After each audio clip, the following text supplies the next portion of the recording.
Paborito niyang personalidad yung nagpakalat ng kwentong ito. Na ngayon daw ay maayos na ang relasyon ni Daniel Padilla at ni Catherine Bernardo. Regular na raw sila nag-uusap at nagkabalikan na. Ay.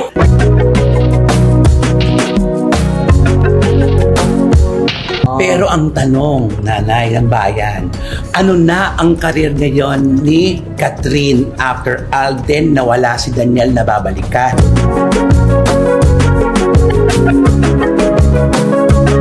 Mapagbiro talaga ang kapalaran. Mahirap. Si Daniel na dati down na down sa tingin ng mas nakararami. Siya ngayon ang angat. Si Catherine ngayon ang medyo mababa. Ang hirap ng artist. Diba? At nasaan si Alden dito sa pagkukumparang to? Nawala rin. Ano ba? Alam mo, itigil na natin yung tungkol kay Alden. Bitiranang kolonista na si Christopher Min nabulabog sa lumabas na balita kina Daniel Padilla at Catherine Bernardo. Kung bago lang kayo dito sa aking YouTube channel, huwag kalimutan mag-subscribe at pindutin nyo na rin ang notification bell para ma-notify kayo sa ating susunod na video. Maraming salamat!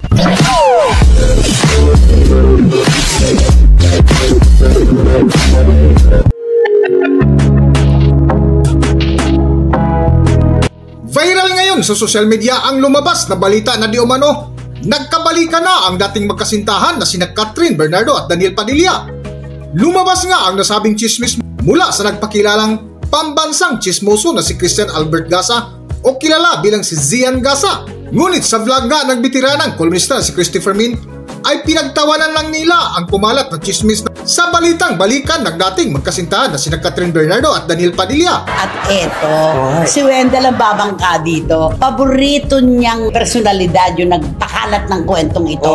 Na ngayon daw ay maayos na ang relasyon ni Daniel Padilla at ni Catherine Bernardo. Regular na raw sila nag-uusap at nagkabalikan na. Ay! Oo, marama! Sino ba kasi nagpakalat niya? Nako, siyempre wala iba kundi yung nasa ibang bansa na ayaw umuwi rito. Hindi ayaw, hindi makauwi. Paano magsalita ba? Paano? Huwag ganun pa sa kuminsan. Pagkabalikan na, nagkikita na. Paano? O, buuin mo yung kwento. At yung camera nun gumagano. Nagdadaling, ganun, daling. O, game! Alam nyo ba? May sasabihin ko sa inyo na sila Lida Catherine Bernardo at saka Daniel Padilla nagkabalikan na! Alam mo parang may lalabas na buka dito sa likod mo. Hindi, nagulat din ako. Bakit ganun sa magsalita? Eh, syempre para makakuha ng atensyon. May kanya-kanya kasi paraan para kumuha ng atensyon. Pero alam mo, nakikisakay na lang sa kanyang iba eh. Alam na ng mga kababayan natin at ng kahit sino na kapag itong si Zian Gasa ang naglabas ng kwento, wala ito, fake news to. Diba? Pero nakakabulas may mga viewers din In fairness. Papakaseryoso tayo. I-out natin itong si Zian Gasa. Ano ang kwento, diba? Meron pang umiikot na balita ngayon na si Catherine na mismo ang ayaw kay Daniel. Iyon. Siya na ang lumalayo. May mga kwentong ganon. Huwag natin 100% para naman bumalanse tayo, di ba?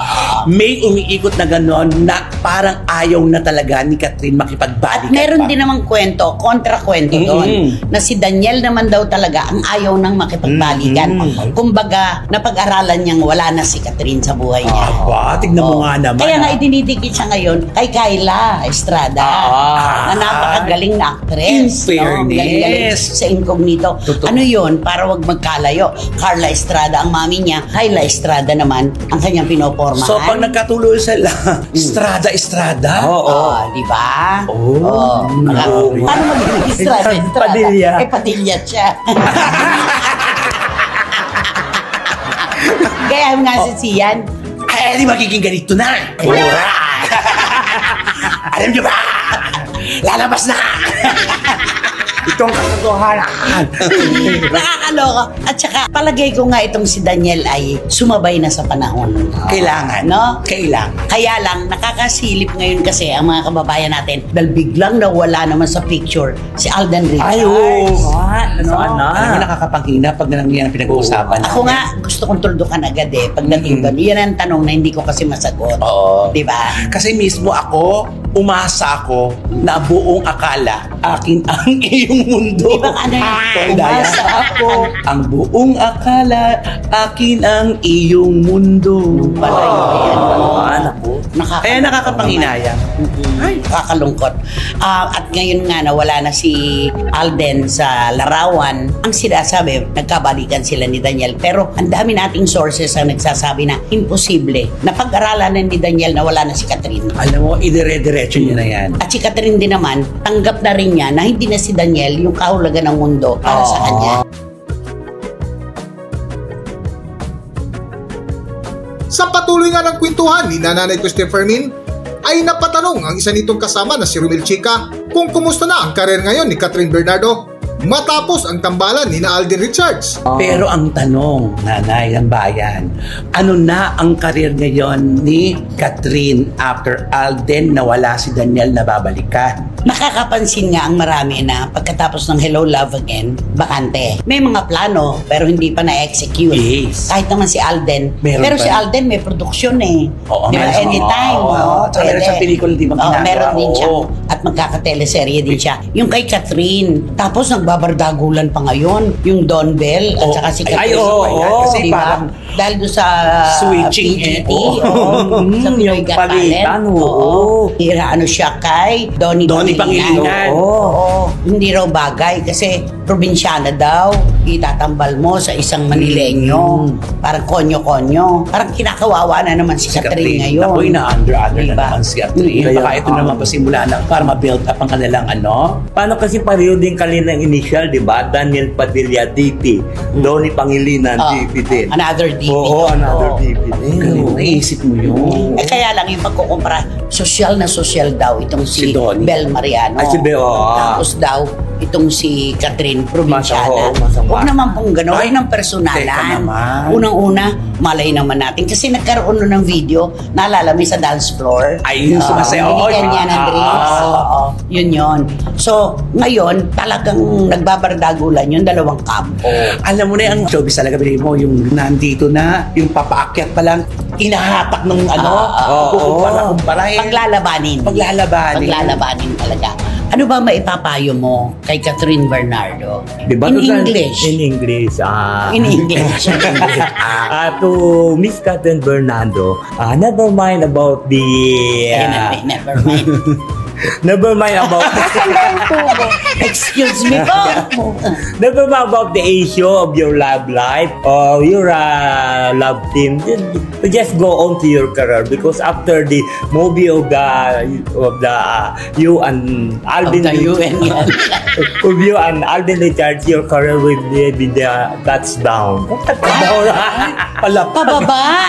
Pabagsak si Catherine. Oo, kasi di ba parang nawala siya sa sa limelight, Sirkulasyon. oo. Ganon. Hinahanap lang siya. Sa dulo nga ng topic ni Nanay Christopher Min, ay muling binalikan nila ang dating nobyo ni Catherine Bernardo na si Daniel Padilla na kung dati ay down na down, ngunit sa tingin ng marami ngayon ay unti-unti nang umaangat at si Catherine Bernardo naman ay unti-unti nang humihina. Para sa buong kwento, narito ating panorin ang video. Narito ang video.